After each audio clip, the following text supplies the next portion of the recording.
Welcome dear student, welcome to my YouTube channel, GIC YouTube channel. So today I will discuss 100 MCQ refrigeration and air conditioning.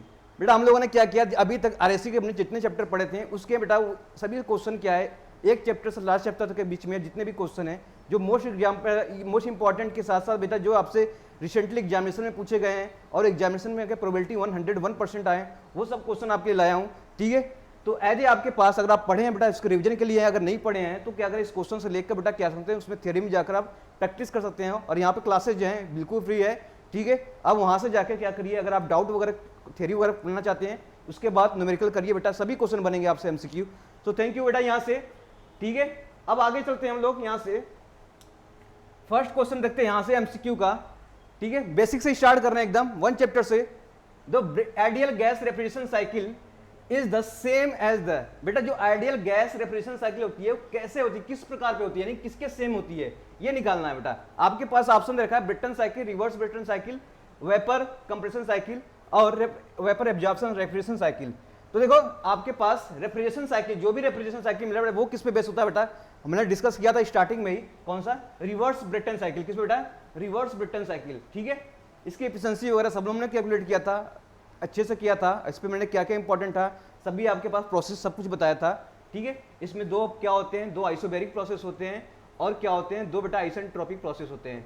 ठीक है, दो adiabatic, दो isentropic, ये भी question पूछे जाते हैं यहाँ से, तो आपके लिए मोस्ट इंपॉर्टेंट बन जाता है। तो कोई भी आपके गैस रेफ्रिजरेशन साइकिल किस पे बेस होता है बेटा, ब्रेटन साइकिल। अगर ब्रेटन साइकिल ने दिया तो क्या बोलेंगे, जूल साइकिल। ठीक है, तो यहाँ से आपके पास ये ऑप्शन हो जाएगी B, 1 ton of refrigeration is equivalent to, बेटा 1 टन ऑफ रेफ्रिजरेशन की बात करते हैं। ठीक है, कितना होता है वो, कितने वाट का होता है बताओ। ठीक है, वाट ने दिया है तो कोई बात नहीं, हमें पता है कि 1 टन की बात कर रहे हैं, किसकी बात कर रहे हैं, 1 टन की बात कर रहे हैं। ठीक है, 1 टन बराबर कितना होता है, 3.5 किलोवाट, और इसको अगर किलो जूल पर मिनट में देखें तो क्या हो जाएगा, 210 किलो जूल पर मिनट। तो ये आपके पास क्या हो जाएंगी वैल्यू, यानी 1 टन के बराबर कितना, 3.5 किलोवाट और कितना है 210 किलो जूल पर मिनट। पर यहाँ पे देखो किलोवाट में नहीं है, किलो जूल पर मिनट में दिया है। ठीक है, और कैलोरी में पूछेगा तो 50 किलो कैलोरी। ठीक है, तो ये भी मैंने बता रखा हूँ, तो यहाँ से किलो कैलोरी में बता सकते हैं, तो आपसे कुछ भी पूछ सकता है। ठीक है बच्चों, हम लोग एसी वगैरह पूछते हैं तो 1 TR, 3 TR, 1.5 TR की यूज करते हैं, तो वही होता है टन ऑफ रेफ्रिजरेशन। ठीक है, इसे TR बोलते हैं, 1 TR, 2 TR, तो यही है। कितना वाट का था, 3.5 किलोवाट। ठीक है, 210, तो ऑप्शन क्या हो जाएगा B. The Carnot refrigeration work between the temperature 200 kelvin and 300 kelvin if the refrigeration receive 1 kilowatt of heat the work requirement will be. तो बिल्कुल बेटा यहाँ से देखो क्वेश्चन कितना कराया गया था, पूरी एक क्लास लिया था इस पे। ठीक है, आपके पास कोएफिशिएंट ऑफ परफॉर्मेंस आप किसका, रेफ्रिजरेशन निकालने का। तो देखो रेफ्रिजरेशन में, इसमें देखो क्या आपका रेफ्रिजरेशन साइकिल है, तो रेफ्रिजरेशन में बेटा क्या हो जाएगा, एक आपके पास इनपुट टेम्परेचर, एक आउटपुट होगा और इस पे बेटा वर्क डन देना पड़ेगा हमें। ठीक है, तो टेम्परेचर की बात करेंगे यहाँ पे क्या हो जाएगा, और ये दिया आपके पास 200 केल्विन, केल्विन में दे रखा है, और ये दिया हाई टेम्परेचर कितना, 300 केल्विन, और लिया if the refrigeration receive 1 kilowatt, तो रिसीव रेफ्रिजरेशन रिसीव कर रहा है ना, ये रिसीव कर रहा है कितना, 1 किलोवाट। तो क्या बोला, वर्क रिक्वायरमेंट आपसे पूछा है, वर्क रिक्वायरमेंट कितना होगा, तो कोप निकाल सकते हैं बेटा, कोप हो जाएगा आपके पास T lower upon T higher minus T lower. तो टी लोअर बेटा कितना है आपके पास, 200 है, और टी हायर माइनस लोअर यानी 300 में से 200 घटा देंगे तो कितना हो जाएगा आपके पास 100। तो कोप कितना हो जाएगा, यहाँ से 100 आ जाएगा तो 2 आ जाएगा, कोप कितना हो गया 2। जैसे बेटा कोप कितना आ गया 2, तो ये क्या होता है आपके पास, refrigeration effect upon work done. तो रेफ्रिजरेशन इफेक्ट क्या आपके पास 1 किलोवाट है, वर्क डन, तो वर्क डन की वैल्यू निकाल लेंगे यहाँ से, तो 1 किलोवाट डिवाइडेड बेटा कितना हो जाएगा 2, तो यहाँ से हम निकाल लेंगे तो 0.5 किलोवाट आ जाएगा। क्या आ जाएगा, 0.5 किलोवाट हो जाएगा आपके पास आंसर। ठीक है, तो बेसिकली क्या है, बेसिक कॉन्सेप्ट है आपके पास, वही निकालना है आपको। The ideal refrigeration has a capacity of 6 ton with a COP of 6। ठीक है, दिया है ideal refrigeration of has work capacity 6 ton दे रखा है, कितना दे रखा है, 6 टन, विथ कोप भी देख रहा है, इसका कोएफिशिएंट ऑफ परफॉर्मेंस दिया बेटा 6। The capacity of the prime mover to run the machine would be at least कितना होगा, वो निकालना है। कोई बात नहीं, कोप आपको दिया है ना, कोप तो दिया है, तो क्या refrigeration effect upon work done होता है, तो रेफ्रिजरेशन इफेक्ट कितना दिया बेटा, 6 टन दे रखा है, कितना, 6 टन। 1 टन में कितना होता है, यहां से निकालना है आपको, 1 टन में कितना होता है, 3.5 इंटू 6, देखो 1 टन बराबर आपके पास होता है 3.5 किलोवाट, तो 6 टन में कितना हो जाएगा, ये कितना हो जाएगा 21 हो जाएगा, क्या हो जाएगा 21 हो जाएगा आपके पास, तो 21 हो जाएगा ना, तो 21 आपके पास क्या हो जाएगा किलोवाट हो जाएगा टोटल रेफ्रिजरेशन इफेक्ट। तो यहां से 21 किलोवाट लिख लो आप। उसके बाद वर्क इनपुट निकालना है क्या, तो पावर रिक्वायरमेंट पूछा है, तो वर्क इनपुट बराबर कोप कितना दे रखा है 6, तो इसको मैं 6 से डिवाइड कर दूं तो कितना हो जाएगा, ये निकालो कितना हो जाएगा बेटा 3, और इसके बाद कितना हो जाएगा आपके पास 3, तो 3.5 किलोवाट हो जाएगा आपके पास W। तो इतना पावर रिक्वायरमेंट देना पड़ेगा, ठीक है, इतना पावर रिक्वायरमेंट। देखो ऐसे क्वेश्चन बेटा हर एग्जाम में पूछे गए हैं, चाहे एसएससी जेई हो, चाहे आपके पास स्टेट जेई हो, ठीक है, सभी क्वेश्चन आपके इस बेस पे आते हैं। कब, आपके सिंपल आपके पास रेफ्रिजरेशन साइकिल से आते हैं कोप निकालने का। COP of the reversible heat pump is 1.2। देखो यहाँ पे हीट पंप दिया, याद रखना मैंने 2 चीज बताया था, हीट पंप और ये सब कुछ दिया था हीट पंप, और इसमें क्या क्या डिफरेंस होता है और दोनों में रिलेशन भी निकाला था, ठीक है। तो if it reverse to run the reversible heat engine then efficiency will be. तो देखो मैंने क्या बताया था बेटा, कोप ऑफ हीट पंप की बताया था, ये होता है कोप ऑफ रेफ्रिजरेशन प्लस 1 बराबर 1 upon efficiency of heat engine, यही होता था। तो आपके पास हीट पंप दिया कोप का कितना 1.2, तो क्या एफिशिएंसी नहीं निकाल सकते हम लोग हीट इंजन की, तो हीट इंजन की एफिशिएंसी हो जाएगी 1 अपॉन 1.2। बेटा इसे मैं 10 से मल्टीप्लाई कर दूं, 10 से इधर मल्टीप्लाई कर दूं, 10 बाई कितना हो जाएगा आपके पास 12, ठीक है। अब इसके बाद क्या करूं मैं यहां से, तो ये कितना हो जाएगा आपके पास, ये करो देखो कितना हो जाएगा, तो 0.8, तो 0.8 के आसपास आ रहा है, तो आपके पास ऑप्शन ये मिल जाएगा A. The condenser of refrigeration system rejects heat at a rate of 120 kilowatt while compressor consume power 30 kilowatt, the coefficient of performance of the would be। तो कोप पूछा है बेटा, क्या लिखा है, तो रेफ्रिजरेशन है, तो रेफ्रिजरेशन क्या होता है बेटा, refrigeration effect upon work input, ठीक है। तो आपसे पूछा है, क्या पूछा है, the condenser of refrigeration system reject heat at 120 kilowatt while compressor consume power 3 kilowatt.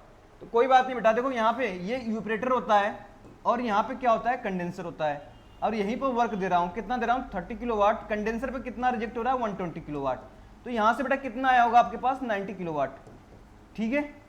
तो रेफ्रिजरेशन इफेक्ट किसके लिए, रेफ्रिजरेशन के लिए, ये हो जाएगा आपके पास, ये हो जाएगा नीचे वाला लोअर टेम्परेचर क्या हो जाता है रेफ्रिजरेशन इफेक्ट, तो मैं इसमें बोलूंगा 90 डिवाइड बाई कितना हो जाएगा 30, तो यहाँ से कितना आ जाएगा आपको 30, 3 की वाट क्या हो जाएगा 3, आपके पास क्या हो जाएगा कोप आ जाएगा, कितना आ जाएगा बेटा कोप कितना आ जाएगा 3।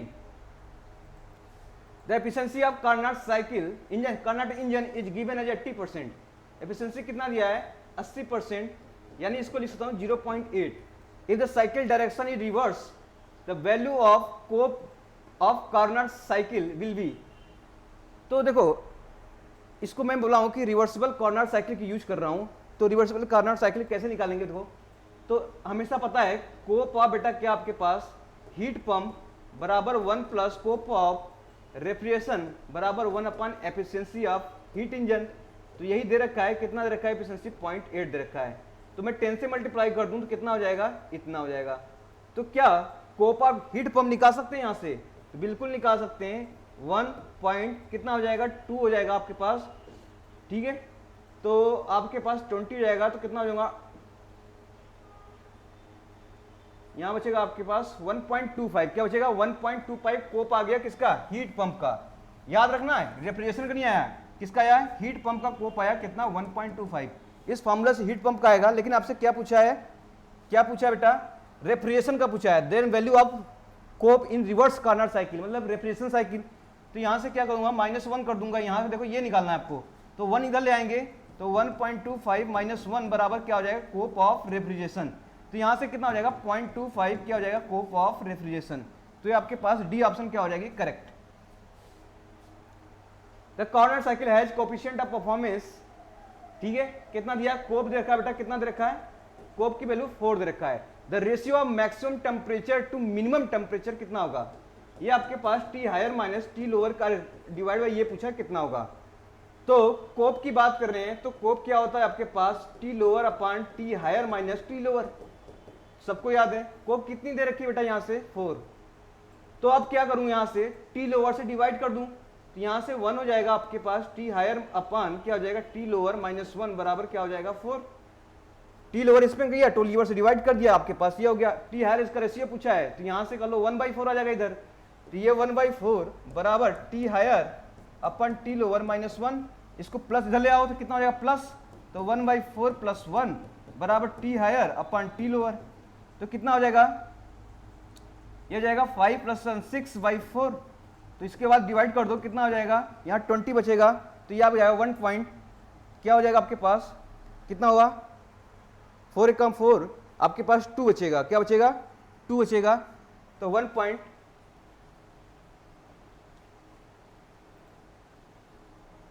यहाँ 5 होगा ना जी, 4 × 4 = 5 5 क्या हो जाएगा, तो यहाँ पे 1.25, तो कितना हो जाएगा यहाँ से 1.25। आंसर आ रहा है क्या, बी ऑप्शन सही है। सही बच्चों, देखो बिल्कुल आपके पास बेसिक है, बाकी वही चीजों को कैसे करना है, कभी इक्वल को सॉल्व करो, कभी इधर सॉल्व करो, ठीक है, कभी टेम्परेचर का डिफरेंस निकालो, कभी क्या निकालो, वो चीजें आपको देखेंगी। In air conditioning of aeroplanes using air refrigeration the cycle use, बेटा किसकी बात करेंगे, एरोप्लेन की बात करेंगे। जो एयर कंडीशनिंग बेटा यूज हो रही है एरोप्लेन में, तो using air as a refrigerant the cycle is use for reverse Carnot cycle, reverse Joule cycle, reverse Brayton cycle और रिवर्स ऑटो साइकिल, और क्या बोला है बस ये है। तो इस केस में बोलूंगा, ठीक है, तो जनरली क्या हो जाएगा इसमें रिवर्स जूल साइकिल क्या हो जाएगा आपके पास यूज करेंगे, क्योंकि जूल दिया ब्रिटन दिया तो किस में चूज करेंगे, जूल को ही चूज करेंगे, ठीक है। तो ये आ जाएगी रिवर्स जूल साइकिल में यूज करेंगे एयर कंडीशनिंग में। The main characteristic feature of air refrigeration system, तो क्या ये हाई कॉप होता है, ठीक है। The through out the cycle of the refrigerant maintain in gaseous state, क्या रेफ्रिजरेंट पूरे साइकिल में गैसियस स्टेट में ही रहता है, ठीक है, मेंटेन करता है। The weight of air circulate is less, ठीक है, हाई रेफ्रिजरेंट कॉस्ट। देखो कोप बेटा क्या होता है हाई कोप, तो ये हम नहीं कर सकते, कोप हमेशा क्या होगा हाई होगा, ठीक है, कभी कम होगा, कभी क्या होगा, तो कम होगा चीजों को लेकर, ठीक है। जैसे मैं बोलूंगा एयर एब्जॉर्प्शन रेफ्रिजरेशन सिस्टम, इसकी पॉइंट में कोप आती है, लेकिन through out the cycle of refrigerant remains in gaseous state, तो ये बिल्कुल क्या है आपके पास करेक्ट ऑप्शन मिलेगा बी। इसमें साइकिल में क्या होता है, जो आपके पास रेफ्रिजरेंट होते हैं बिल्कुल क्या होते हैं गैसियस स्टेट में ही रहते हैं, ठीक है। तो ये हो जाएगी बी ऑप्शन करेक्ट हो जाएगी। The Bell Coleman cycle use for air refrigeration system is, तो किसमें ये करेगा बेटा, बेल कोलेमन की बात करेंगे तो वो इसमें किसमें रिवर्स जूल साइकिल, ठीक है, या तो रिवर्स ब्रिटन साइकिल दिया होता है उस पर टिक करते हैं। आगे आ जाओ, a refrigerant machine working on a reverse Carnot cycle take out 2 kilowatt पर unit of heat from the system while work between temperature limit 300 and 200, तो COP of the power consume by cycle. तो आपसे पूछा, कोप पूछा है और power consume पूछा है, दोनों पूछा है, तो बना लेते हैं बेटा। यहाँ से एक टेम्परेचर लिमिट यहाँ है, एक टेम्परेचर लिमिट यहाँ है। ये पूछा है क्या, रेफ्रिजरेशन मशीन है, तो रेफ्रिजरेशन हो गया, यहाँ से टेम्परेचर जाएगी बेटा, कहाँ हो जाएगी, इस पर एक वर्क देना पड़ेगा, ठीक है।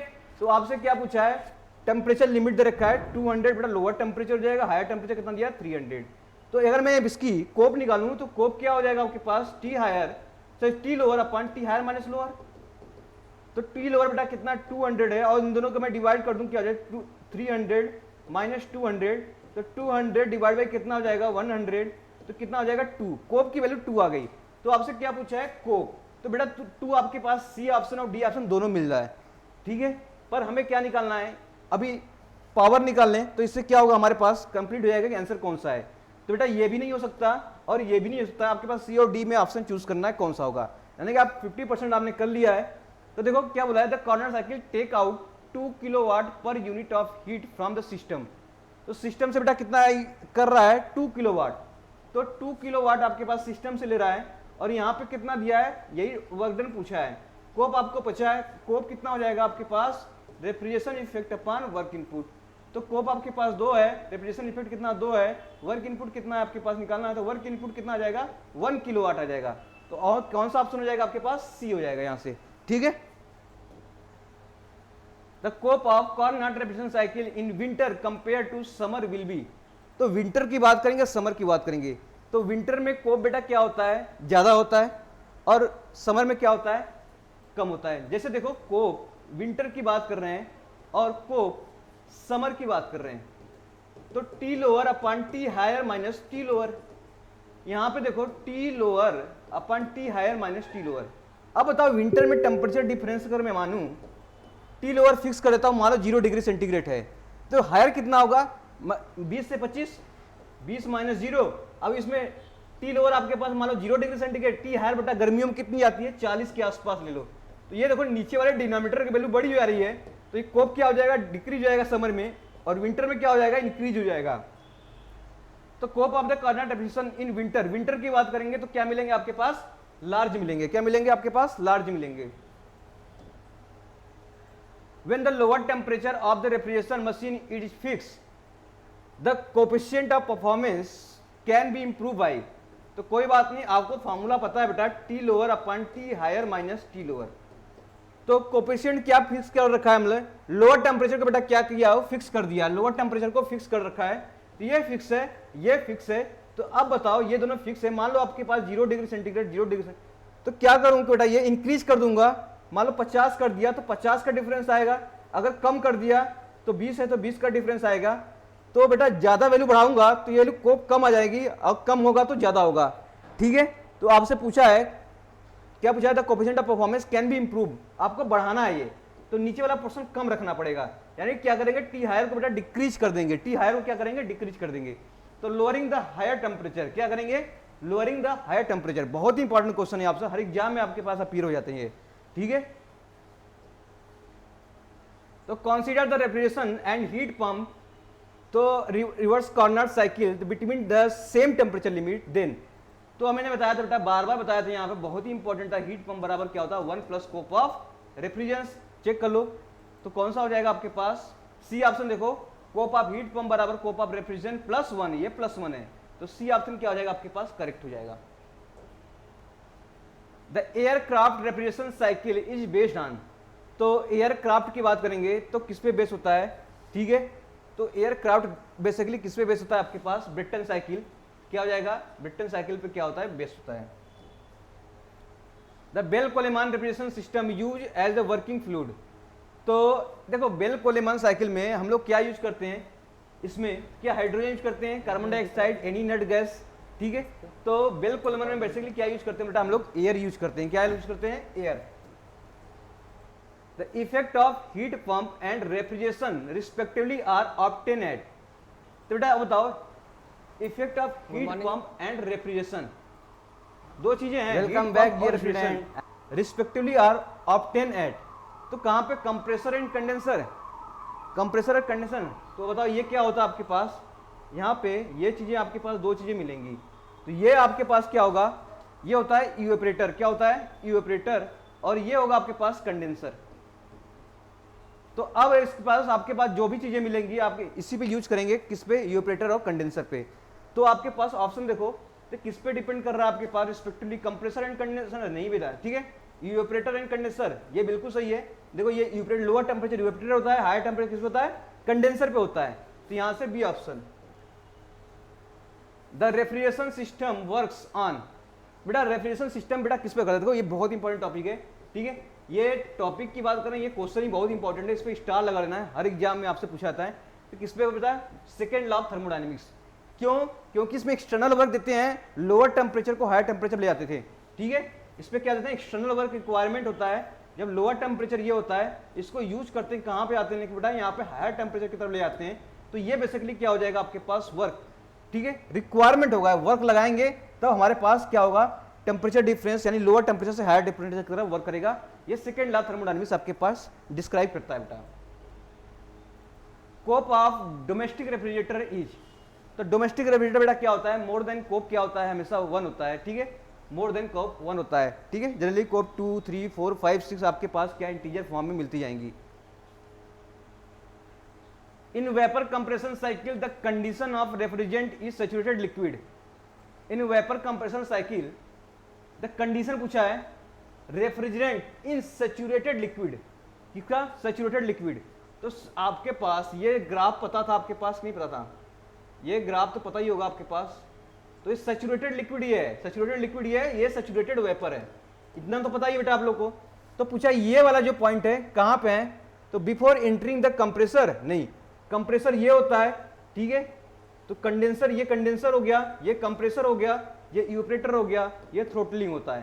तो अब देखो, before passing through the condenser, ये भी गलत, after passing through the condenser बिल्कुल सही है। ये कंडेंसर से पास होने के बाद आफ्टर आ जाएगा ना, ये तो एंट्री पॉइंट है कंडेंसर का, यहाँ पे क्या हो जाएगा, एंड पॉइंट है, तो आफ्टर पासिंग क्या हो जाएगा आपके पास, कंडेंसर। तो ये बिल्कुल सही हो जाएगा। देखो बहुत ही सटीक क्या आपके पास क्वेश्चन है ये।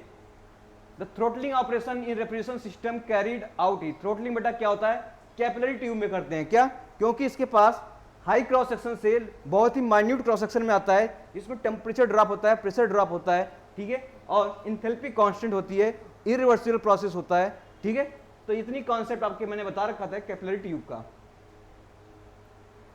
इन a vapour compression system the condition of refrigerant before entering the compressor is, तो अब बताओ, जो कंप्रेसर पे आपके पास वेपर जो होगा, रेफ्रिजरेंट होगा, यूज करेंगे तो कैसा होना चाहिए, ठीक है। तो saturated liquid, wet vapour, superheated vapour, dry saturated. तो देखो कैसा होना चाहिए, ड्राई सैचुरेटेड। मैंने बताया था कैसा होना चाहिए, ड्राई सैचुरेटेड। देखो ये सैचुरेटेड ये वेपर है, तो ड्राई सैचुरेटेड ये हो गया, कैसा हो गया, ड्राई सैचुरेटेड। तो ये हो गया ड्राई सैचुरेटेड, बता रखा था मैंने सर बॉटल। तो ये हो गया ड्राई सैचुरेटेड। तो ये एंट्री पॉइंट क्या हो गया आपके पास, डी ऑप्शन क्या हो जाएगा, करेक्ट। आ जाओ, देखो अभी तक हम लोगों ने क्या कोप डिस्कस किया था, अब सिंपल क्या वेपर कंप्रेशन साइकिल से एक दो क्वेश्चन इस पे हैं, ठीक है। सभी कॉन्सेप्ट बेटा क्या रहे आपके पास, जहां से पढ़े हैं एक एक क्वेश्चन से आपका क्या होगा, पूरा रिवीजन साथ मिल रहा है यहाँ पर। First simple vapour compression cycle, enthalpy at suction कितना दिया है, इंथैल्पी एट सक्शन क्या आपके पास 1600 kilo joule per kg. Enthalpy at discharge from the compressor कितना दिया आपके पास 1800। इंथैल्पी एट एग्जिट कितना दिया आपका कंडेंसर 600। तो कोई बात नहीं, सभी वैल्यू आपको पता है, ठीक है। तो यहीं से मैंने सभी कर्व पे इंथैल्पी सभी लिख लेता हूं, कौन कौन सी इंथैल्पी क्या दिया, डायरेक्ट कोप लिख देते हैं। इंथैल्पी बेटा क्या है, सक्शन की बात करें कितना दिया आपके पास 1600 दिया है, और enthalpy of discharge of compressor कितना दिया 1800 दिया है। ये कंप्रेसर हो गया, क्या है compressor, entry point, discharge point. और कितना दिया है enthalpy of exit of condenser कितना दिया है, यहां कर दिया 600। तो आपसे कोप पूछा है, तो कोप क्या होता है बेटा, यहां से देखो ये इंथैल्पी कांस्टेंट है, तो ये भी 600 होगा। तो रेफ्रिजरेशन इफेक्ट कितना हो जाएगा, ये रेफ्रिजरेशन इफेक्ट हो जाएगा, और ये क्या हो जाएगा, वर्क बाय कंप्रेसर। तो रेफ्रिजरेशन इफेक्ट बेटा क्या हो जाएगा, वर्क बाय कंप्रेसर। तो यहाँ पे रेफ्रिजरेशन इफेक्ट कितना मिलेगा 1600, इंथैल्पी घटा दो 600, डिवाइड बाय कितना मिलेगा आपके पास 1800 माइनस 1600। तो यहाँ से क्या आपके पास 1000 डिवाइड बाई आपके पास मिलेगा 200। तो मैं कहूँ कोप कितना आ जाएगा आपके पास 5 आ जाएगा। तो आंसर 5 क्या होगा, should be correct. COP of air refrigerator is related to COP of vapour compressor refrigeration. बेटा क्या होगा, तो इसमें देखो वेपर जो होगा ना, वेपर का कोप की बात कर रहे हैं, तो हमेशा ज्यादा होता है कोप ऑफ क्या, एयर की बात करेंगे, वही है। इसमें लोअरिंग टेम्परेचर क्या होगा बेटा, यहाँ पर कम होगा lowering temperature, higher temperature, difference of higher temperature minus lower temperature के बीच क्या होगा टेम्परेचर, वो कम होगा, तो ये वैल्यू ज्यादा हो जाएगी। कौन सा हो जाएगा, बी ऑप्शन। देखो बी ऑप्शन क्या हो जाएगा, करेक्ट हो जाएगा, ठीक है, बी ऑप्शन क्या हो जाएगा, correct. A simple saturated refrigeration cycle has flowing points enthalpy after compressor 425 kJ per kg, enthalpy after throttling 125। तो कोई बात नहीं, मैंने एक फिगर बनाता हूं, यहीं से क्या आपके पास सभी क्लियर हो जाएंगे, ठीक है। VCRS का पार्ट है ये, देखो सब कुछ दिया है, जैसे दिया वैसे लिखेंगे। द एंथैल्पी आफ्टर कंप्रेसर दिया है, कंप्रेसर के बाद क्या है, ये कंप्रेसर हो गया, after compressor 425, enthalpy after throttling कितना है, थ्रोटलिंग के बाद 125 दिया है, ये थ्रोटलिंग हो गया, आफ्टर बोला है तो यहां लिख दिया मैंने। एंथैल्पी बिफोर कंप्रेसर 375 दे रखा है। तो आपसे कोप पूछा है, तो बिल्कुल क्या है बेटा, यहां से refrigeration effect upon work done direct लिखता हूं, क्योंकि आपको मैंने इतना करा चुका हूं तो चीजें पता होंगी बेटा। 375 माइनस 125 डिवाइड बाई क्या हो जाएगा 425 माइनस 375। तो यहां से निकालो बेटा कितना, 0 हो जाएगा, यहां से 7 में से 2 गया बेटा 5 हो जाएगा, और 3 में से 1 गया 250 हो जाएगा, ठीक है। और ये कितना हो जाएगा आपके पास 50 हो जाएगा, टोटल कितना कोप आ जाएगा 5 आ जाएगा। तो 5 क्या हो जाएगा आपके पास, ए शुड बी करेक्ट, ठीक है। देखो बिल्कुल आसान क्वेश्चन है, ऐसे आपके पास जेई और ए एग्जामिनेशन और जितने भी स्टेट एग्जामिनेशन होते हैं ऐसे क्वेश्चन आते हैं।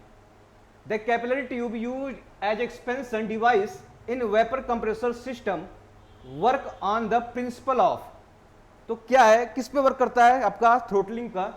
तो थ्रोटलिंग पे काम करता है कैपिलरी ट्यूब है ना, कैपिलरी ट्यूब किस पे काम करता है, थ्रोटलिंग पर। तो यहां से देखो थ्रोटलिंग कहीं देख रहा है क्या आपको पास, तो डी ऑप्शन देखो, throttling expansion causing pressure drop. तो ये वाला देखो ऑप्शन डी वाला बिल्कुल सही है, ठीक है। The refrigerating effect in vapour compression refrigeration system increase with, तो रेफ्रिजरेटिंग इफेक्ट कैसे मैं बढ़ा सकता हूं ये निकालना है आपको। तो रेफ्रिजरेटिंग इफेक्ट बेटा क्या होता है, देखो मैं अगर ये कर्व बनाता हूं तो अभी क्या है आपके पास, कर्व ये है मान लो, ठीक है। अब क्या करना है, इफेक्ट इंक्रीज करना है डिक्रीज करना है, इंक्रीज करना है रेफ्रिजरेशन सिस्टम। ये देखो ना क्या लिखा है, रेफ्रिजरेशन सिस्टम को इंक्रीज करना है। तो इसके लिए क्या करेंगे हम लोग, इसके लिए ऐसे ये क्या हो जाएगा, नहीं समझे आप लोग, फिर से देखो फिगर, ये रहा आपके पास फिगर, ठीक है।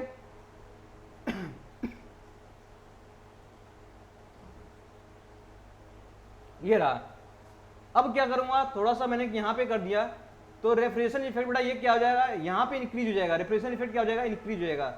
इसका मतलब क्या किया मैंने, इसका मतलब क्या किया, प्रेशर जो होगा यूपरेटर का मैंने क्या किया, इंक्रीज कर दिया। क्या किया, प्रेशर इंक्रीज कर दिया, या यूपरेटर का टेम्परेचर इंक्रीज कर दिया। मैंने क्या किया, प्रेशर क्या होता है प्रोपोर्शनल टू टेम्परेचर, तो मैंने प्रेशर इंक्रीज किया है, या तो टेम्परेचर इंक्रीज कर दिया। कहां का, यूपरेटर का, ये कंडेंसर होता है, ठीक है। तो देखो increase in evaporator temperature at constant condenser pressure, तो कंडेंसर प्रेशर बेटा कांस्टेंट है, बाकी ये इंक्रीज कर रहे हैं, ठीक है। तो यहां से आपके पास ए ऑप्शन क्या हो जाएगा, करेक्ट। बहुत इंपॉर्टेंट, हर एग्जाम में पूछा जाता है। The refrigeration if the vapour is not super heated after compressor, तो क्या होगा, ठीक है। तो हमेशा क्या होगा, जैसे मैं बोलूँ सुपर हीटेड फॉर्म में नहीं है, तो मान लो ये सुपर हीटेड फॉर्म में है, तो ऐसे फॉर्म में क्या हो जाएगा, दूसरा बेटा क्या हो जाएगा, ये सुपर हीटेड फॉर्म में है, ऐसे क्या हो जाएगा। अगर ये सुपर फॉर्म में नहीं है तो बेटा कहाँ एंट्री पॉइंट कहाँ होगा आपके पास, कंप्रेसर का यहाँ पे होगा, यहाँ मॉइस्चर होगा, क्या होगा, मॉइस्चर हो गया, जिसे बोलेंगे वेट, क्या बोलेंगे, वेट कंप्रेसर। तो ये हो जाएगा वेट कंप्रेसर, आपके पास बी क्या हो जाएगा, correct. Which one of the following expansion process take place in a vapour compression cycle, तो कौन सा यूज हो गया वेपर कंप्रेशन साइकिल में, ये बताना है आपको, ठीक है। तो polytropic process with change in temperature, adiabatic process with work transfer, isentropic process with change in enthalpy, adiabatic process with constant enthalpy. तो देखो पूछा क्या है, विच one of the following expansion process, ये एक्सपेंशन प्रोसेस, एक्सपेंशन में क्या है, capillary tube करते थे, कैपिलरी ट्यूब क्या होता है, थ्रोटलिंग प्रोसेस होता है, इंथैल्पी कांस्टेंट होता है। तो इंथैल्पी क्या होगा बेटा, यहाँ पर कांस्टेंट होगा, लिखिए। एडियाबेटिक है क्योंकि इरिवर्सिबल है यहाँ पर, तो एडियाबेटिक हो जाएगा यहाँ पर, D option correct. Heat rejection ratio of the condenser is 1.2, तो कोप ऑफ द रेफ्रिजरेटर क्या होगा, मैंने फॉर्मूला बताया था, हीट रिजेक्शन रेशियो बराबर क्या होता है, 1 + 1 अपॉन कोप ऑफ रेफ्रिजरेशन। तो बेटा कितना दिया है, 1.2 बराबर क्या हो, 1 + 1/1 कोप आर। तो यहां से निकालो कितना हो जाएगा, 0.2 बराबर 1 अपॉन कोप आर, यानी कि रेफ्रिजरेशन का कोप बेटा कितना हो जाएगा, बराबर 1 अपॉन 0.2, बेटा 10 से मल्टीप्लाई कर दो तो कितना आ जाएगा, 5 आ जाएगा। तो 5 क्या आ जाएगा आपके पास, कोप रेफ्रिजरेशन का आ जाएगा। फार्मूला याद रखना है, मैंने करा रखा हूं फार्मूला। ये कौन सा कर्व है आपको दिखाना है, ठीक है। इस फिगर को देखो और ये आपको चूज करना कौन सा कर्व है। तो कोई बात नहीं, हमको फिगर से क्या देखना है बेटा, थ्रोटलिंग प्रोसेस है। ये देखो कौन सा है, ये स्ट्रेट लाइन कब हो सकता है, यहाँ का, यहाँ पर H3 बराबर क्या हो जाएगा, जब H4 हो जाएगा, मतलब थ्रोटलिंग प्रोसेस है। तो क्या हो जाएगा आपके पास, इंथैल्पी हो जाएगी, क्या हो जाएगी, इंथैल्पी। तो ऑप्शन ए भी हो सकता है, ऑप्शन डी भी हो सकता है, पर इन दोनों में से करेक्ट कौन होगा, ठीक है। यहां पे क्या है, प्रेशर कांस्टेंट, क्या प्रेशर कांस्टेंट है, ये क्या प्रेशर कांस्टेंट है, प्रेशर कांस्टेंट है। और ये क्या आपके पास, और क्या टेम्परेचर की बात करेंगे तो टेम्परेचर में देखो 1 to T क्या है आपके पास, ये कैसा आपके पास। और यहाँ पे इंथैल्पी की बात करें, मैं यहाँ पे इंथैल्पी की बात करूँ, ये तो इंथैल्पी H हो गया। अब बात करें या तो प्रेशर होगा या तो टेम्परेचर होगा। तो देखो प्रेशर ये भी कांस्टेंट हो सकता है, ये भी हो सकता है, डिपेंड करता है ये कर्व कैसा होगा, ठीक है, ये कर्व कैसा होगा। अगर अगर अगर इस तरह से स्ट्रेट लाइन होता है, क्या होता है स्ट्रेट लाइन, तो हम बोलते हैं आइसेंट्रोपिक प्रोसेस नीचे होता। पर इस तरह से देखो इसमें टेम्परेचर वेरी कर रहा है, टेम्परेचर क्या करेगा, वेरी कर जाएगा, तो मेरे ये हो जाएगा आपके पास टेम्परेचर जब वेरी कर जाएगा तो टीएच डायग्राम आ जाएगा।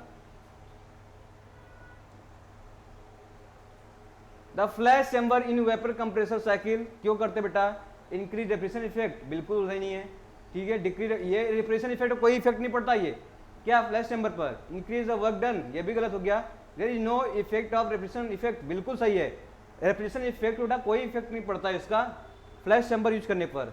इन vapour compressor refrigeration system the working fluid is superheated vapour at क्या इंट्रेंस टू, तो बेटा ये वीसीआरएस दिया है तो working fluid superheated vapour at entrance to, बेटा कहां पे इंट्रेंस की बात करेंगे, सुपर हीटेड फॉर्म में आपके पास एंट्री होती है, कहां पे होती है, कंप्रेसर पे होती है, कहां पे, कंप्रेसर पे होती है, कि बताओ कि आपके पास कंडेंसर पे होती है, नहीं सर बच्चे कंफ्यूज जाएंगे, कंप्रेसर पे होती है कंडेंसर पे होती है। ये देखो आपके पास एंट्री पॉइंट हुआ यू, आपके पास क्या था, ये देखो क्या हो गया, ड्राई सैचुरेटेड है, क्या है आपके पास, ड्राई सैचुरेटेड है। अब बताओ ये पॉइंट जो होगा कंडेंसर का एंट्री कैसा होगा, कैसा होगा बेटा, यहां पर सुपर हीटेड फॉर्म में होगा, कैसा होगा, सुपर हीटेड फॉर्म में हो जाएगा। तो बच्चे यही गलती करते हैं, जो आपके पास सुपर हीटेड फॉर्म बेटा कौन यूज करेगा, आपका एंट्री पॉइंट होगा कंडेंसर का होगा, तो बी क्या होगा आपके पास आंसर हो जाएगा, बी कंडेंसर हो जाएगा। समझ आया। देखो in refrigeration system expansion valve is incorporated between, तो एक्सपेंशन वाल्व किस पे बीच में लगाते हैं, तो ये लगाते हैं बेटा किसके, कंडेंसर और इवेपोरेटर के बीच में, किसके, ये देखो इवेपोरेटर हो गया ये, और ये क्या हो गया, कंडेंसर हो गया, और इसके बीच में क्या लगाते हैं, एक्सपेंशन वाल्व, तो कंडेंसर और इवेपोरेटर के बीच में लगाएंगे, बी ऑप्शन देख रहे हैं आप लोग, करेक्ट हो जाएगा बी ऑप्शन, ठीक है।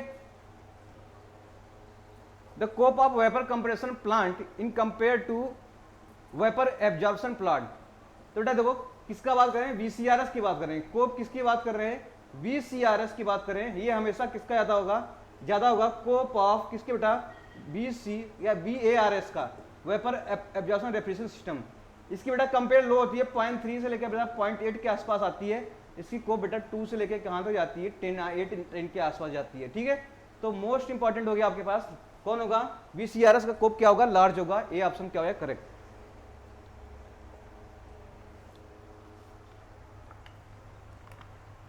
Next, in vapour compression system throttle valve is use place on expansion valve, तो क्यों करते हैं बेटा, तो देखो the throttle valve is used in place of expansion valve, expansion valve की जगह थ्रोटलिंग वॉल्व क्यों यूज करते हैं, आपको देखो क्या इंप्रूव कोप करता है, lead to significant cost reduction, the positive work in isentropic expansion of liquid is very small, बिल्कुल सही है, क्या है, बिल्कुल सही है, positive work in isentropic expansion of liquid क्या होता है, बहुत ही स्मॉल होता है, इसलिए हम लोग क्या करते हैं, हम लोग एक्सपेंशन वाल्व करते हैं, तो बेटा यही वर्क होता है, डब्ल्यू निकालते हैं यहां से, तो हम निकालते हैं वीडीपी, क्या होते हैं वीडीपी, तो अगर मैं बोलूं किसका, लिक्विड के लिए, तो बेटा लिक्विड की बात करूंगा तो वी लिक्विड की, यानी कि आपके स्पेसिफिक वॉल्यूम लिक्विड बहुत ही कम होगा, किससे बेटा, ये आपके पास गैसेस है जो सैचुरेटेड गैसेस है, तो ये तो लिक्विड बेटा यहाँ पे बहुत ही कम है, तो क्या हो जाएगा, वर्क डन करीब 0 के आसपास आ जाएगा, इसलिए हम क्या करते हैं, इसके स्थान पे आपके पास आइसेंट्रोपिक वर्क की जगह क्या लेते हैं हम लोग, इंथैल्पी वाला लेते हैं पोर्शन, सी ऑप्शन क्या हो जाएगा करेक्ट, तो सी को करेक्ट कर लो बेटा। द रेफ्रिजरेशन आर 718 रिप्रेजेंट, तो मैंने बताया 700 के जितने भी जाएंगे आपके पास क्या हो जाएंगे, मॉलिक्यूलर वेट मल्टीप्लाई कर देंगे, ऐड कर देंगे, तो 700 plus molecular weight, molecular weight, तो मॉलिक्यूलर वेट 18 बेटा किसका होता है, वाटर का होता है, किसका होता है, वाटर का होता है, तो बी ऑप्शन क्या हो जाएगा, तो 700 प्लस 18 18 हो जाएगा आपके पास 718। Which are the following refrigerant has the maximum ozone depletion in stratosphere, तो इसमें कौन देगा, क्लोरीन देगा, क्लोरीन नहीं है तो फ्लोरीन को टिक करेंगे, बता रखा था मैंने, क्लोरीन मेन ऑप्शन है, क्लोरीन है क्या इसमें, नहीं है, तो नेक्स्ट ऑप्शन ले लो बेटा क्या, फ्लोरीन, तो आपके पास यहाँ क्लोरीन दिया होता है, मैक्सिमम क्लोरीन आपके पास आंसर देते हैं, तो क्लोरीन आपके पास मोस्ट ओजोन डिप्लेशन का मेन रीजन होता है बेटा क्लोरीन, होल वगैरह क्रिएट करता है ओजोन लेयर पे। The colour of flame during halide torch test for refrigerant leak will be change to, तो मैंने हैलाइड टेस्ट में बताया था बेटा कैसे कन्वर्ट हो जाता है आपका, ठीक है, वो ब्लू टू किस में कन्वर्ट होता है आपके पास, ब्राइट ग्रीन या ब्लूइश यानी ग्रीन में कन्वर्ट हो जाता है आपके पास। बी ऑप्शन क्या हो जाए करेक्ट। द रेफ्रिजरेंट 744, तो इसको फिर वैसे भी लिख सकते हैं बेटा 700 प्लस मॉलिक्यूलर वेट, किसका हो जाएगा कार्बन डाइऑक्साइड CO2, तो आपके पास कार्बन डाइऑक्साइड क्या हो जाएगा इसका answer. A refrigerant should have, अब बताओ लो स्पेसिफिक हीट ऑफ लिक्विड, बिल्कुल गलत, high specific heat of liquid होना चाहिए। High boiling point, high latent of evaporation, तो बिल्कुल सही है, लेटेंट हीट ऑफ इवेपोरेशन क्या होना चाहिए आपके पास, सी ऑप्शन क्या हो जाएगा करेक्ट हो जाएगा, ये ज्यादा होना चाहिए। प्रॉपर्टी ऑफ रेफ्रिजरेंट का मैंने नेक्स्ट लेक्चर लिया हूं पूरा, उस पर वहां पे सब मिलेंगे आपको, ठीक है, क्या क्या प्रॉपर्टी है, क्या इंक्रीज करती है, पूरा चार्ट में मैंने क्या किया बेटा वहां पर डिस्क्राइब किया हूँ, चार्ट आप देखोगे वहां से सभी क्वेश्चन क्लिक कर जाएगा आपको। R12 is prefer over R20 is deep freezer because, तो बेटा मैं क्यों करता हूं R12 ओवर द R20, क्योंकि देखो R20 बेटा ये इमिसिबल होता है, क्या होता है इमिसिबल, जब इमिसिबल होगा तो क्या होगा जाम वगैरह बना देगा, नली वगैरह में बेटा फंस जाएगा, जिससे क्या होगा हमारा लीक वगैरह होना है, यानी कि आपके पास क्या बोलते हैं कि आपके पास जो चैनल है बेटा वो फट सकता है, इसलिए क्या करेंगे R12 यूज करेंगे, तो इट इज मिसिबल विथ, तो R12 क्या हो जाएगा miscible with oil large range of temperature, मतलब बहुत रेंज पे टेम्परेचर पे भी क्या आपके पास R12 मिसिबल है, जबकि R22 मिसिबल नहीं होता है, ये भी मैंने बहुत अच्छे से एक्सप्लेन किया था, यहाँ पर जाके वीडियो लग देख लेना आप लोग। आगे बेटा the refrigerant commonly used for commercial ice plant, तो कमर्शियल आइस प्लांट बेटा कौन सा यूज करते हैं हम लोग, ठीक है, वो हो जाएगा ammonia. The CFC were banned due to, क्यों, ओजोन लेयर और ग्लोबल वार्मिंग दोनों, ग्लोबल वार्मिंग और ओजोन लेयर दोनों कॉज करता है, इसलिए क्या करता है उसे हम लोग बैन कर रखे हैं CFC chlorofluorocarbon. Neglecting the pump work energy equation of vapour absorption refrigeration system, मतलब EARS की बात हो रही है, may be written as a Q बराबर heat transfer rate into the system, तो कहाँ कहाँ हीट बेटा सप्लाई करते हैं, कहाँ कहाँ हीट रिजेक्ट करते हैं और इसे बैलेंस कैसे करते हैं ये देखना था आपको, ठीक है, हमने करा रखा था, एफिशिएंसी निकाला था, वहां से कोप निकाला था, तो करा रखा था। देखो तो हीट रिएक्शन बेटा कहाँ पे होती है, तो हीट रिएक्शन जो होती है आपके पास दो हीट एडिशन जो जगह होंगे और दो हीट रिजेक्शन होंगे, ठीक है, देखो हीट एडिशन आपके पास जनरेटर पे होती है, कहाँ पे होती है जनरेटर पे होती है, और हीट रिजेक्शन के बाद हीट एडिशन कहाँ पे होता है, और एक होता है इवेपोरेटर पे, कहाँ होता है इवेपोरेटर पे, तो जनरेटर और इवेपोरेटर दोनों हीट एडिशन होगा, दोनों पॉजिटिव हो जाएंगे, बिल्कुल सही है। हीट रिजेक्शन कहाँ पे होता है बेटा, हीट रिजेक्शन एब्जॉर्बर पे होता है और हीट रिजेक्शन कंडेंसर पे होता है, तो हीट रिजेक्शन कंडेंसर पे निगेटिव हो जाएगा क्योंकि हीट निकल रही है और हीट एब्जॉर्बर भी निकल रही है, तो देखो आपके पास डी ऑप्शन देखो, कंडेंसर और एब्जॉर्बर से बेटा क्या हीट रिजेक्ट हो रही है और जनरेटर और इवेपोरेटर पे हीट क्या हो रही है आपके पास ऐड हो रही है, ठीक है, नहीं समझ आ रहा था मैंने VARS का बेटा क्लास लिया हूं, वहां से देखोगे सभी बैलेंस हो जाएंगे, देखो वही से क्वेश्चन आए, ज्यादा टफ नहीं क्वेश्चन बने हैं। Which are the following cycle has lowest COP, तो कौन सा सबसे कम होता है, तो कौन सा होता है VARS vapour absorption refrigeration cycle, ठीक है, तो आपके पास हो जाएगा ए ऑप्शन।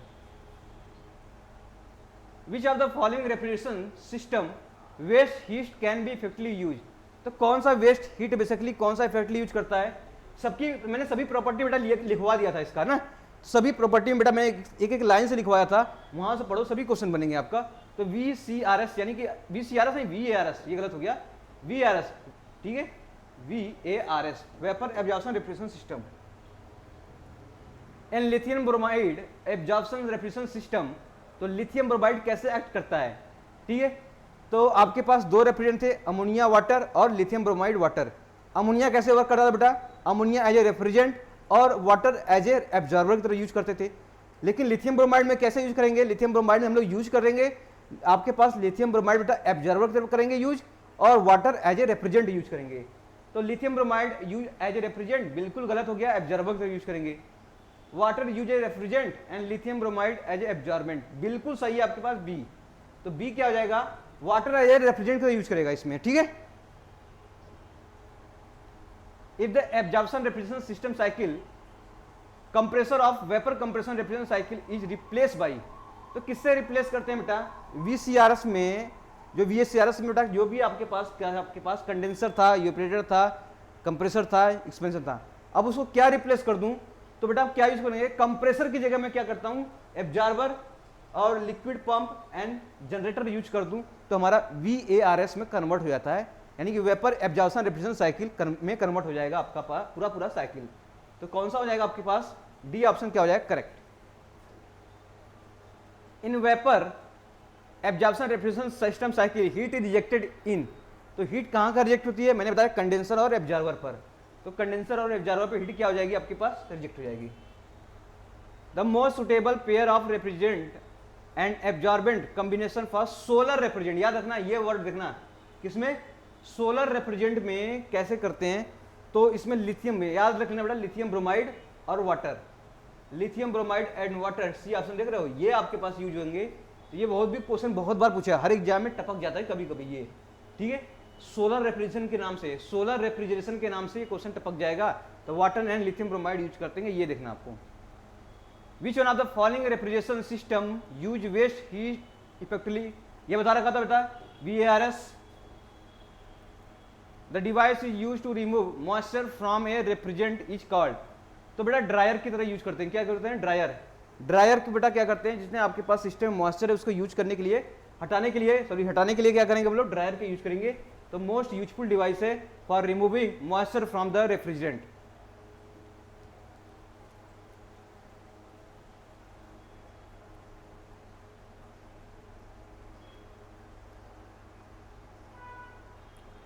आगे चलते हैं, the curve line of psychrometric chart. बेटा यहां तक हम लोग डिस्कस कर लिए जितने थे आपके पास। अब साइकोमेट्रिक प्रोसेस करते हैं, यहां से क्वेश्चन बहुत बनते हैं, इसलिए हम नंबर ऑफ क्वेश्चन यहां से ज्यादा उठाए हैं, ठीक है। तो और एक एक कॉन्सेप्ट मैंने अच्छे से बता रखा हूं लेक्चर में, लेकिन तब भी बेटा हम लोग क्या है, क्वेश्चन आपसे ज्यादा करूंगा, जिससे क्या होगी, प्रैक्टिस बन जाए। तो the curve lines are psychrometer chart indicate, ठीक है।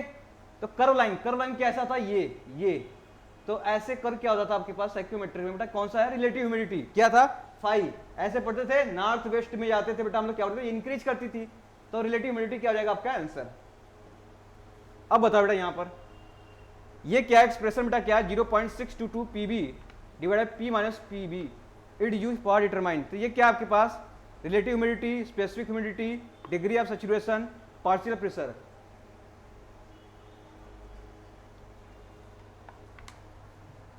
ये आपके पास स्पेसिफिक ह्यूमिडिटी ओमेगा की वैल्यू है, क्या है, ओमेगा की वैल्यू है। The difference between dry bulb temperature and wet bulb temperature is called, कोई बात नहीं बेटा, ड्राई बल्ब टेम्परेचर और वेट बल्ब टेम्परेचर को बेटा हम लोग डिफरेंशिएट करते थे, तो क्या होता था, ये क्या होता था, वेट बल्ब डिप्रेशन आता था, क्या होता था, डिप्रेशन, ठीक है। वेट बल्ब क्या आ जाएगा, डिप्रेशन आ जाएगा। तो ये आपके पास बी ऑप्शन क्या हो जाएगा correct. During sensible cooling of air, ठीक है, फॉर स्पेसिफिक ह्यूमिडिटी, तो आपसे बोला है सेंसिबल कूलिंग कर रहे हैं, क्या सेंसिबल कूलिंग कर रहे हैं, तो क्या होगा, जब सेंसिबल कूलिंग कर रहे हैं तो एयर ऑफ स्पेसिफिक ह्यूमिडिटी क्या होगा। तो देखो आपके पास क्या था, ये साइकोमेट्रिक कर्व था, अब कूलिंग कर रहे हैं, सेंसिबल कूलिंग हो रही है, ये सेंसिबल हीटिंग, ये सेंसिबल कूलिंग, ये ड्राई बल्ब टेम्परेचर होता था आपके पास, ओमेगा होता था। तो ओमेगा क्या होगी बेटा, यहाँ पे कांस्टेंट हो जाएगी, तो स्पेसिफिक ह्यूमिडिटी क्या हो जाएगी आपके पास, कांस्टेंट। तो स्पेसिफिक ह्यूमिडिटी क्या हो जाएगी, रिमेंस कांस्टेंट हो जाएगी आपके पास, ठीक है, क्योंकि सेंसिबल कूलिंग और सेंसिबल हीटिंग भी बोलता तभी क्या होता, same constant.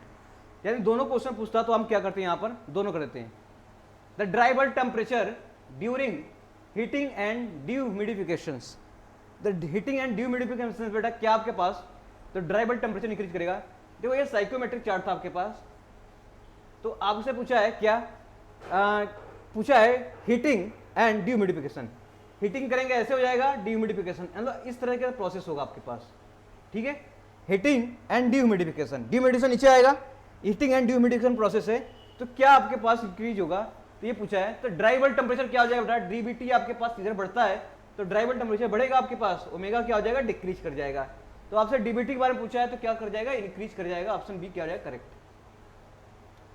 The air temperature at which water vapour in the air start condensing is known as, ठीक है, तो वो टेम्परेचर बताना है बेटा कि जब air temperature at which water vapour in the air start condensing, तो एयर स्टार्ट कंडेंस होना स्टार्ट करता है, यानी कि वो पॉइंट जिससे क्या होता है, एयर क्या होता है, कंडेंस हो जाता है। कंडेंस मतलब वो ड्रॉपलेट फॉर्म में कन्वर्ट होने लगता है, तो उसे बोलते हैं ड्यू पॉइंट टेम्परेचर। क्या बोलते हैं, ड्यू पॉइंट। अच्छे से मैंने कराया था, डेफिनेशन लिखवा रखा हूं। क्या हो जाएगा, ड्यू पॉइंट टेम्परेचर।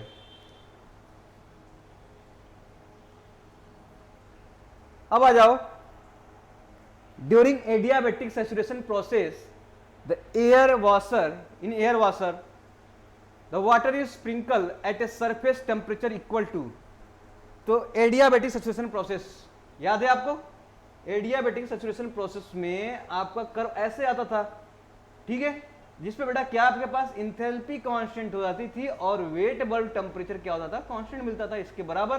कब, जब एडियाबैटिक सैचुरेशन हो तब। तो ये लाइन किसके कोइंसाइड कर जाएगी, वेट बल्ब टेम्परेचर के। तो यहां पे देखो क्या पूछा है, during adiabatic saturation process the air washer the water is sprinkle at a surface temperature equal to किसके चला जाएगा, वेट बल्ब टेम्परेचर। किसके, वेट बल्ब टेम्परेचर। बहुत ही इंपॉर्टेंट क्वेश्चन, बहुत एग्जाम में आया है। The temperature recorded by the thermometer which is not affected by moisture in, तो बेटा हम लोग टेम्परेचर मेजर करते हैं किसमें, थर्मोमीटर से। तो ऐसा क्या चीज है जो इफेक्ट नहीं होता हमें, ठीक है, मॉइस्चर से इफेक्ट नहीं होता है, वो होता है ड्राई बल्ब टेम्परेचर। कैसा, ये ऑप्शन ड्राई बल्ब टेम्परेचर बेटा कोई मॉइस्चर से इफेक्ट नहीं करता है, अभी मेजरमेंट टेम्परेचर करते हैं। The enthalpy of moist air should, क्या लिखा नहीं, air with normal notation as given by, यहां से भी क्वेश्चन पूछा है। एंथैल्पी का मैंने क्या निकाला थोड़ा, हम लोगों ने करा रखा था एंथैल्पी का फॉर्मूला, ठीक है, तो एच बराबर क्या लिखा था 1.005 टी, ठीक है, यहां पे मैं लिखा था, ठीक है, ओमेगा 2500 बेटा यहाँ पर 1.88 टी ऐसे निकाला था। इसको सॉल्व करो 1.00 टी। अब इसके बाद क्या जाएगा 1.88, तो ये पहला ऑप्शन क्या हो जाएगा, करेक्ट हो जाएगा, ठीक है, पहला क्या हो जाएगा, करेक्ट हो जाएगा। On a psychometric chart what does a vertical line downward line represent, मेरा साइकोमेट्रिक में वर्टिकल लाइन और डाउनवर्ड क्या रिप्रेजेंट करता है, ये ह्यूमिडिफिकेशन करता है कि डिह्यूमिडिफिकेशन करता है, ठीक है, वर्टिकल डाउनवर्ड्स लाइन रिप्रेजेंट, तो ये हो जाएगा, देखो ये ह्यूमिडिफिकेशन था और ये था डिह्यूमिडिफिकेशन, कैसा हो जाएगा, सी ऑप्शन क्या हो जाएगा correct. If the air is passes over the cooling coil then this process is term as, बहुत ही इंपॉर्टेंट बेटा यहाँ पे, ठीक है, ये क्या था आपके पास, ये कूलिंग कॉइल है, क्या है, कूलिंग कॉइल है। अब यहीं पे बेटा क्या कर रहा हूँ, एयर पास करा रहा हूँ, ठीक है, क्या कर रहा हूँ, एयर पास करा रहा हूँ, तो यहाँ से बेटा कूलिंग कॉइल है, ये कौन सा कूलिंग कॉइल है, जब कूलिंग कॉइल है बेटा क्या करेगा, ये हीट क्या करेगा, यहाँ से रिलीज कर देगा, नहीं समझे, यहाँ से बेटा एयर से हीट लेगा और क्या करेगा, रिलीज कर देगा, नहीं ठंडा कर देगा। तो अब कूलिंग है, यहाँ से क्या ठंडा नहीं, टेम्परेचर कम होगा, यहाँ से टेम्परेचर कम, टेम्परेचर निकलना है यहाँ से, तो ये प्रोसेस जो कहलाएंगी आपके पास कूलिंग, कूलिंग बेटा क्या कर रहा है, और डीह्यूमिडिफिकेशन, कूलिंग भी कर रहा है, डीह्यूमिडिफिकेशन, ये वाला कर्व आ जाएगा, ये वाला कूलिंग और डीह्यूमिडिफिकेशन आ जाएगा, cooling with dehumidification process, C option देखो करेक्ट हो जाएगा। The wet bulb depression is zero, relative humidity equal to, तो बेटा कहाँ सैचुरेटेड लिक्विड पे वेट बल्ब डिप्रेशन जीरो होता है, तो वहां पर सैचुरेटेड लिक्विड पर क्या हो जाएगा 5, वो हो जाएगा 100%, तो कितना हो जाएगा, डी ऑप्शन क्या हो जाएगा correct. The relative humidity decrease with due point will be wait bulb temperature, देखो कोई बात नहीं, मैंने ग्राफ बना लेते हम लोग, ठीक है, बोला है रिलेटिव ह्यूमिडिटी डिक्रीज कर रहे हैं, तो रिलेटिव ह्यूमिडिटी डिक्रीज बेटा कैसे होता है, इस इधर आएंगे तो ये रिलेटिव ह्यूमिडिटी है, नहीं ओमेगा की बात किया ना, तो ये आपके पास क्या हो गया, ठीक है, तो रिलेटिव ह्यूमिडिटी की बात किया हूं, तो रिलेटिव ह्यूमिडिटी की बात करें यहां पर, तो क्या हो जाएगा आपके पास, हाँ ये आपके पास क्या हो जाएगा, डिक्रीज कर रहा है, क्या कर रहा है, डिक्रीज कर रहा है। तो बोला है कि the due point temperature will be, क्या होगा, लोअर होगा कि हायर होगा, ये बताओ। यहां से यहां तक आ रहे हैं, क्या ड्यू पॉइंट टेम्परेचर ये कम होती जा रही है, ठीक है, तो वेटेबल टेम्परेचर से क्या होगा, हमेशा कम होगा। तो ये हो जाएगा will be lower than the wettable temperature, क्या हो जाएगा, will be lower than wettable temperature. Next आगे चलो, विच of the following process is generally used in winter air condition. Winter के एयर कंडीशन में प्रोसेस कौन सा यूज करते हैं, तो विंटर के लिए बताया था मैंने, प्रोसेस बता दिया बेटा, कितना आपके पास 1 2 3 4, ठीक है। तो ये आपके पास विंटर हो गया। तो यहां से देखो हीटिंग हो रही है और ह्यूमिडिफिकेशन हो रही है, क्या हो रही है, तो हीटिंग एंड ह्यूमिडिफिकेशन में मतलब विंटर की प्रोसेस जाएंगे, तो हीटिंग क्या हो जाएगा, हीटिंग एंड ह्यूमिडिफिकेशन में आपके पास डी प्रोसेस क्या हो जाएगा बेटा, यहां पर करेक्ट हो जाएगा। If the specific humidity of moist air remains same but dry bulb increase, क्या हो जाएगा, डी पॉइंट टेम्परेचर क्या हो जाएगा, देखो रिलेटिव ह्यूमिडिटी बेटा क्या है आपके पास, स्पेसिफिक ह्यूमिडिटी क्या है, स्पेसिफिक ओमेगा, ये सेम रख रहा हूं मैं, सेम रख रहा हूं, तो क्या ड्यू पॉइंट टेम्परेचर भी सेम होगा कि नहीं होगा, ठीक है। तो ड्यू पॉइंट टेम्परेचर रिमेन्स क्या हो जाएगा बेटा, सेम हो जाएगा, क्या हो जाएगा, तो ड्यू पॉइंट टेम्परेचर की डीपीटी पूछा है, नहीं ड्यू पॉइंट इट्स डीपीटी, तो रिमेन्स द सेम, क्योंकि ओमेगा सेम है, इसके पैरेलल क्या होता है आपके पास, ड्यू पॉइंट टेम्परेचर लाइन, तो वो भी क्या हो जाएगा, सेम हो जाएगा। The process of removing moisture from air with constant dry bulb temperature is known as, ठीक है। तो बेटा यहां से देखो क्या पूछा है, तो रिमूविंग ऑफ मॉइस्चर, मॉइस्चर को बेटा, प्रोसेस ऑफ मॉइस्चर बेटा क्या करें, रिमूव कर रहे हैं फ्रॉम एयर, ठीक है। The constant dry bulb temperature is known as, dry bulb temperature क्या कांस्टेंट है, तो कोई बात नहीं, हम लोगों ने कर तो पढ़ाई है, इस तरीके से है। तो ड्राई बल्ब टेम्परेचर बेटा ये डीबीटी होता है, क्या होता है, इसको कांस्टेंट रखना है, लेकिन क्या करना है, हमको हीट करना है, क्या कर रहा हूं, हीट कर रहा हूं। तो ये ह्यूमिडिफिकेशन प्रोसेस हो जाएगा, कैसा हो जाएगा, ह्यूमिडिफिकेशन, तो ये हो जाएगा ह्यूमिडिफिकेशन प्रोसेस हो जाएगा, ठीक है।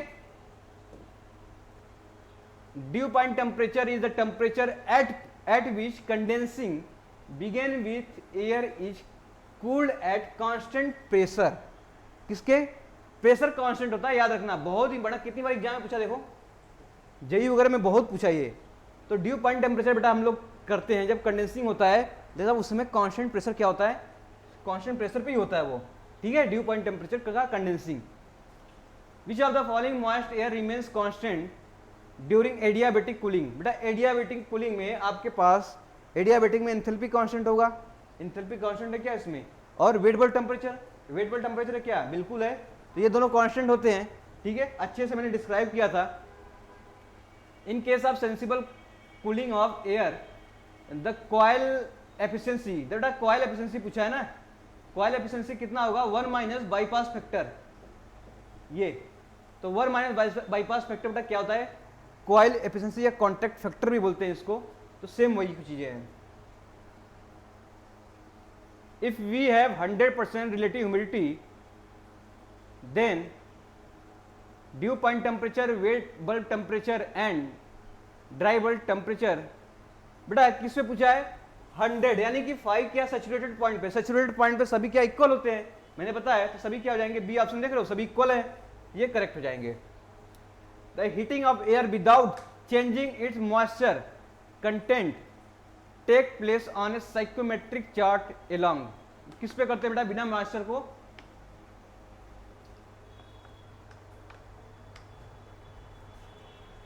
बेटा मॉइस्चर जो होता है रिलेटिव क्या होता है, ह्यूमिडिटी होता है, कि स्पेसिफिक ह्यूमिडिटी, तो इसको कांस्टेंट रखना है, क्या करना है, यही होता है ओमेगा, क्या होता है, स्पेसिफिक ह्यूमिडिटी, यही आपके पास मॉइस्चर कंटेनिंग होता है।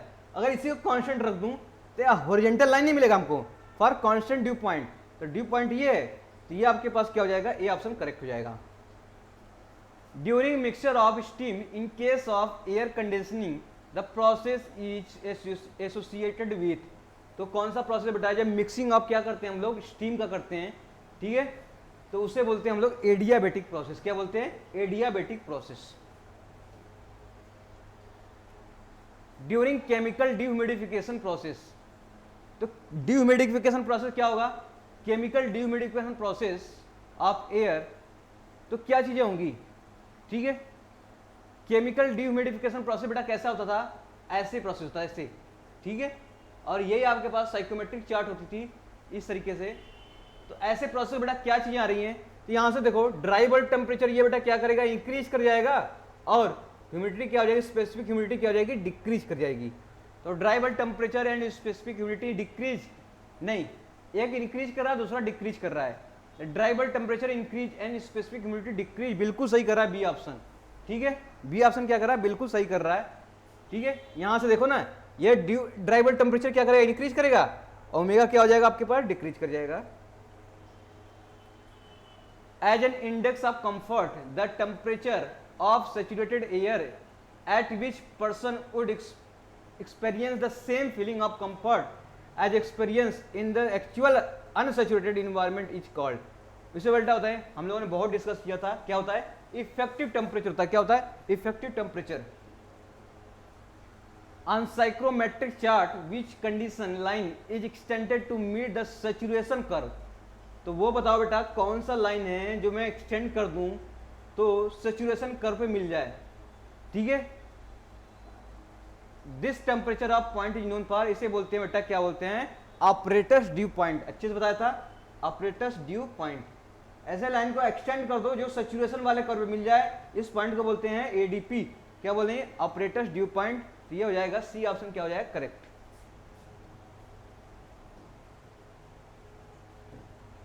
अब बताओ, on a psychometric chart adiabatic process follow, constant psychometric chart adiabatic process. तो एडियाबेटिक प्रोसेस याद है आपको? कांस्टेंट इंथैल्पी और wet bulb temperature.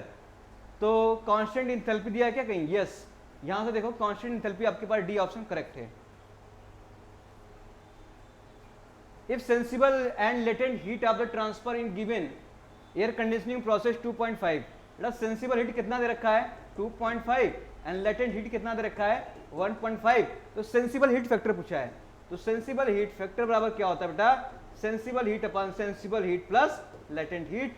Sensible heat 2.5 दिया है, यहां से कितना निकालें? आपके पास 4 दे रखा है। ठीक है, 2.5 प्लस 1.5 दोनों ऐड कर देंगे, कितना आ जाएगा? 4। अब इसको डिवाइड करो बेटा, कितना हो जाएगा? 4 से मल्टीप्लाई करें, कितना आ जाएगा आपके पास? 0.625। कितना आ जाएगा? 0.625 आ जाएगा आपके पास answer. It desirable the condition of the outside air from 70% relative humidity and 45 degree centigrade DVT to 50% relative humidity। चलो इसको मैंने डायग्राम समझते हैं, क्या कह रहा है ये।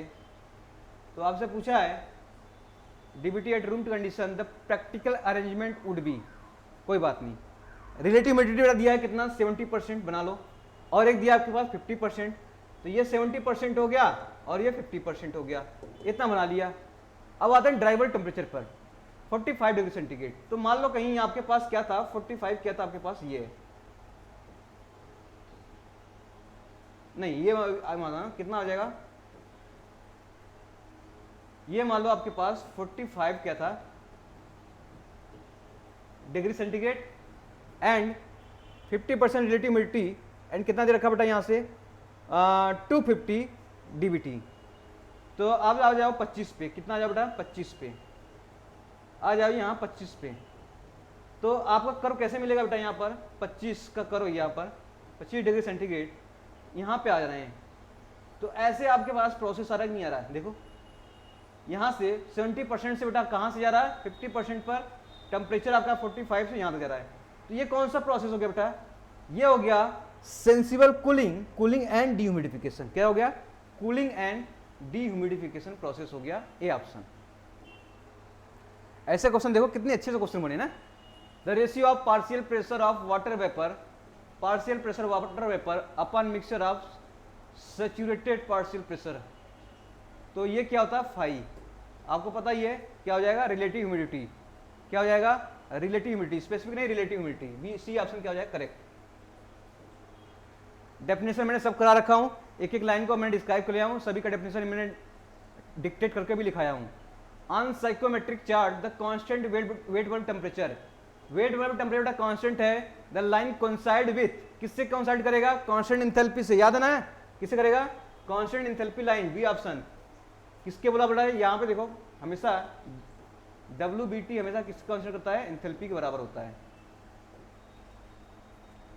Air refrigeration cycle use for commercial refrigeration, domestic and gas liquefaction, air conditioning. तो किस पे क्या करेंगे बेटा, एयर कंडीशनिंग में एयर रेफ्रिजरेशन क्या करेंगे हम लोग, यूज करेंगे। The constant partial pressure line on the psychometric chart are, तो हॉरिजॉन्टल लाइन है, वर्टिकल लाइन है, इंक्लाइंड लाइन है, कर्व लाइन है, ठीक है। तो constant partial pressure line on the psychometric chart, तो क्या हो जाएगा, horizontal line, vertical line, curve line, inclined line. तो पार्शियल बेटा क्या था आपके पास, पार्शियल किसकी बात करेंगे, ये था पार्शियल प्रेशर। कांस्टेंट प्रेशर बेटा क्या होता है, ड्यू पॉइंट टेम्परेचर, याद है, dew point temperature constant pressure होता है ये। तो इस तरह से क्या आपके पास हॉरिजॉन्टल लाइन है आपके पास, याद आया, ड्यू पॉइंट टेम्परेचर याद आया ना आपको, ये हॉरिजॉन्टल लाइन ओमेगा के बराबर होता था, तो ड्यू पॉइंट टेम्परेचर क्या हो जाएगा आपके पास, करेक्ट हो जाएगा। Boot strap air cooling system has, इसे याद रखना, 2 हीट एक्सचेंजर होते हैं इसमें, कितने होते हैं, 2 हीट एक्सचेंजर होते हैं इसमें। The latent heat load and auditorium 25% of the sensible heat, बेटा लेटेंट हीट दे रखा है 25% को मैं लिख दूं 1/4, ठीक है, sensible heat. The value of sensible heat factor, तो सेंसिबल हीट फैक्टर निकालना है, तो sensible heat plus latent heat. तो सेंसिबल हीट के क्या निकालना है, यहाँ पे क्या रख दूं मैं, सेंसिबल हीट की वजह 4 टाइम्स लेटेंट हीट लिख देता हूँ, सेंसिबल हीट को 4 टाइम्स लेटेंट हीट, तो यहाँ से लिख लो 4 latent heat upon 4 latent heat plus 1 कितना 5, तो कितना हो जाएगा, ये हो जाएगा 0.8, क्या हो जाएगा, सी ऑप्शन क्या हो जाएगा, should be correct. The atmospheric air at dry world temperature 15 degree centigrade heating, क्या लिखा है, heating coil maintain at 40 degree centigrade, the air leaves, बेटा कोई है, मैंने बाईपास फैक्टर बना रखा है ना, तो heating coil at 25 the bypass factor will be क्या, तो बोलो देखा, ड्राई वर्ल्ड टेम्परेचर आप 15 डिग्री, बेटा इंटर कितना कर रहा है, यहाँ से इनिशियल जो आपके पास इंटर कर रहा है कितना 15 डिग्री सेंटीग्रेड, यहीं पे बेटा क्या आपके पास कॉइल है, क्या कौन सा हीटिंग कॉइल है, जो 40 डिग्री बेटा क्या कर रहा है, मेंटेन कर रहा है। अब आउट एयर होगा गर्म होके कितना जाएगा, वो जा रहा है आपके पास 25, तो बाईपास फैक्टर बेटा कम अपान ज्यादा होगा, बाईपास फैक्टर निकालना है, तो फैक्टर कब आएगा, जब ऊपर कम होगा नीचे ज्यादा होगा।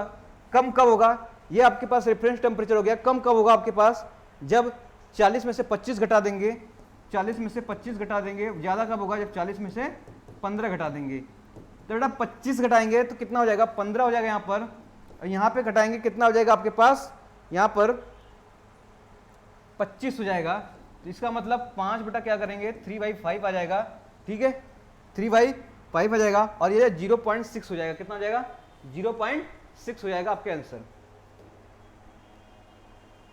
On psychometric chart sensible cooling is represented by, तो सेंसिबल कूलिंग की बात करेंगे, सेंसिबल कूलिंग बेटा ऐसे है ना, तो ये कैसा रिप्रेजेंट है, हॉरिजॉन्टल लाइन है, ये रहा आपके पास चार्ट, तो कैसा सेंसिबल कूलिंग, हॉरिजॉन्टल लाइन है, क्या है horizontal line.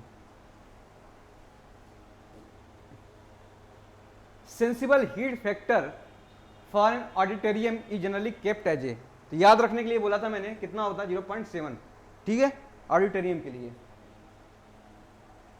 For comfort condition the effective temperature for child as compare to adult is, देखो तो इफेक्टिव टेम्परेचर वो टेम्परेचर होता है जिससे बेटा ह्यूमन क्या हो, कंफर्ट फील करता है, ठीक है, उसे क्या बोला है कंफर्ट।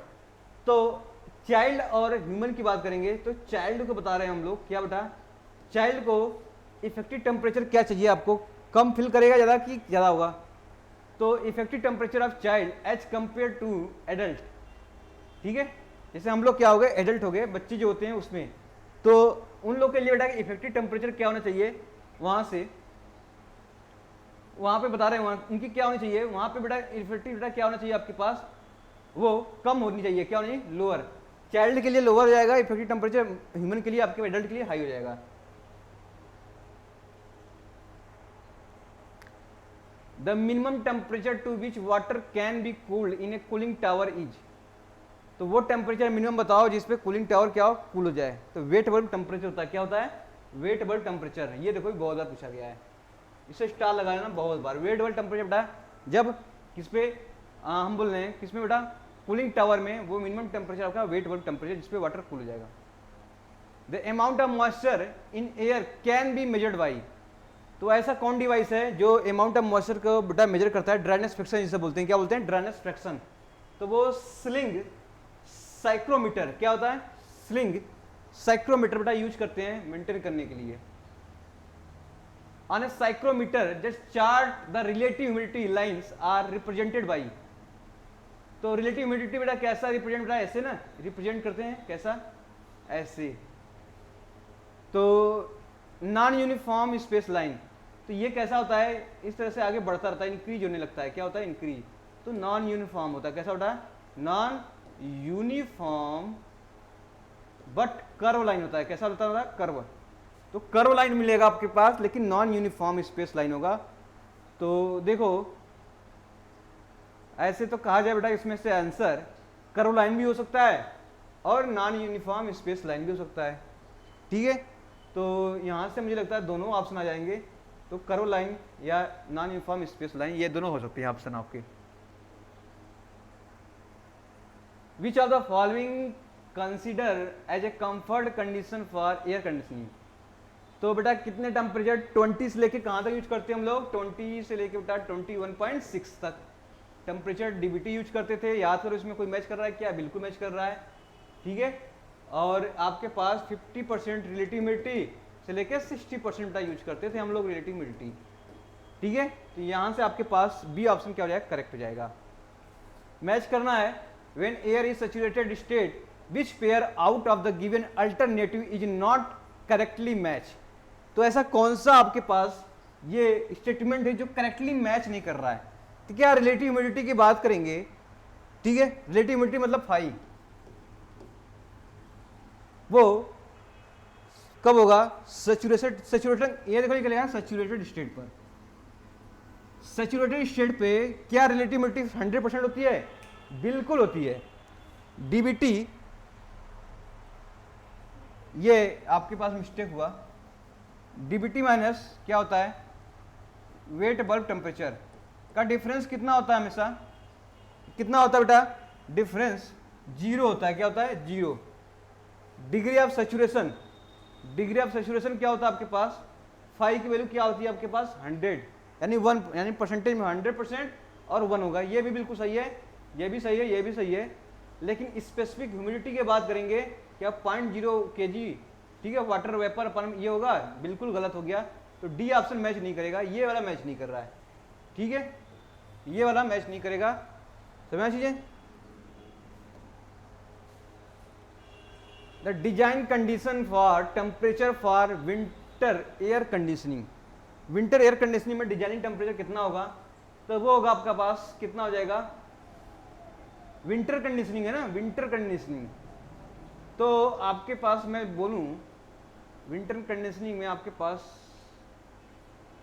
वैसे तो आपके पास 20 की बात करूंगा, 20 से, ठीक है।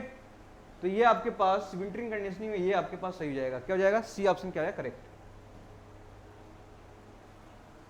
आ जाओ, the psychrometer process the latent heat बेटा कितना रखा है, लेटेंट हीट रखा है आपके पास 30 किलो जूल पर सेकेंड एंड टोटल हीट दिया है। टोटल हीट का मतलब हुआ आपके पास sensible heat plus latent heat, ये दे रखा है 50। तो सेंसिबल हीट निकाल सकता हूं क्या, तो सेंसिबल हीट स्पेशली मैं 30 घटा दूं तो कितना हो जाएगा आपके पास 20। तो आपसे पूछा है सेंसिबल हीट फैक्टर, तो सेंसिबल हीट फैक्टर निकाल सकते हैं।